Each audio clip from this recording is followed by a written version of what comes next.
আজকে একটু বাইরে বেরিয়েছিলাম। বাইরে বেরিয়ে কি খাওয়া-দাওয়া করলাম, এর সাথে কি কেনাকাটা করলাম চলো তোমাদের সাথে শেয়ার করি। তো হ্যালো এভরিওয়ান, কেমন আছো তোমরা সবাই? আশা করি তোমরা সবাই অনেক ভালো আছো। আমিও ভালো আছি। তো আবারও হাজির হয়ে গেলাম নতুন একটা মিনি ব্লগ নিয়ে। তো সকালে উঠে ব্রাশ করে নিই এবং তারপরে চলে যাই ছাদে। আর আজকে ওয়েদারটা দেখে মনে হচ্ছে যে আজকে হয়তো বৃষ্টি হবে। আর আজকে আমার বাগানে না অনেক কয়েকটা ফুল ফুটেছে। তো চলো একে তোমাদের সাথে শেয়ার করি।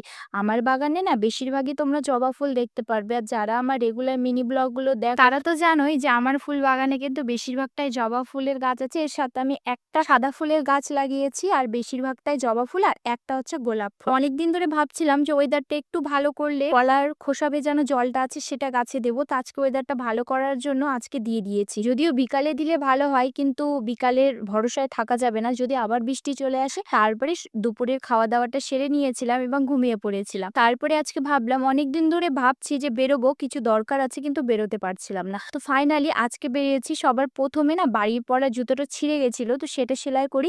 আর তারপরে খেয়েছিলাম ফুচকা। তারপরে চলে গেছিলাম গীতাঞ্জলিতে গিয়ে সবসময় পরার না একটা কানের খুঁজছিলাম। সোনার কানের তো আছে কিন্তু এই ঘর বাড়ির ইয়েতে সেটা পরা সম্ভব হয় না। কোথাও যদি খুলে পড়ে যায় তাহলে ওটা খোঁজা একদমই সম্ভব হয় না। একটা কানের নিয়েছিলাম, এর সাথে নিয়েছিলাম একটা লিকুইড সিঁদুর। তারপরে বাড়ি আসবো, বাড়ি আসতে ফট করে মনে পড়লো যাই একটু আমুলের আইসক্রিম খাই।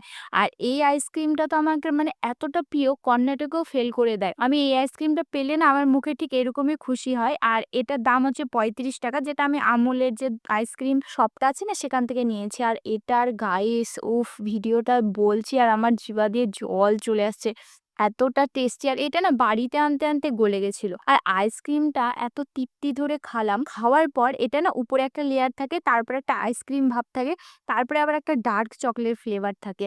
আর যারা মনে করো ডার্ক চকলেট খেতে ভালোবাসো বা যারা মানে চকলেট জাতীয় জিনিস খেতে ভালোবাসো তাদেরকে বলবো এটার দাম 35 টাকা। একবার হলেও ট্রাই করে একদম প্রেমে পড়ে যাবে। কর্ণাটকেও তোমরা সাইড করে দেবে। আর আইসক্রিমটা গলে যাওয়ার কারণে গলে পড়ছিল আর আমার পুরো ড্রেসে পড়ে যায়। আর যেহেতু কালো কালারের তো কালো দাগও হয়ে গেছিল। কিন্তু আইসক্রিমটা খুবই তৃপ্তি ধরে খেতেই চলে আসে আমার হাজবেন্ড এসে লাগাতার ডাক শুরু করে। ওকে বলছি যে আমি একটু ছাদে আছি, দাঁড়াও যাচ্ছি, কিন্তু কে কার কথা শুনে। ওরকমই দৌড়ে গেলাম।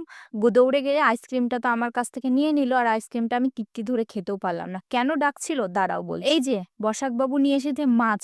এই মাছটা কোথায় রাখবে, কি করবে না করবে সমস্ত কিছু ইয়ে করার জন্য, কারণ মা সেই টাইমে সন্ধ্যা দিচ্ছিল। আর কি আমার ভাগ্যে, বলি না ভাগ্যে না থাকলে হয় না। আইসক্রিমটা অর্ধেক খেতে আর খেতে পারলাম না। তারপরে রাত্রেবেলার ডিনারটা সেরেছিলাম দুধ কলা মুড়ি দিয়ে। তো এখানে ওকে খাবার দিয়ে দিই এবং ওকে খাবার দেওয়ার পর আমিও খাবারটা খেয়ে নিই। তো আজকের মতো এইটুকুই। আমার মতো কারা আছো যারা বাইরে গেলে প্রচুর পরিমাণে টাকা খরচ করে আসো? ভিডিওটি ভালো লাগলে পাশে থেকো।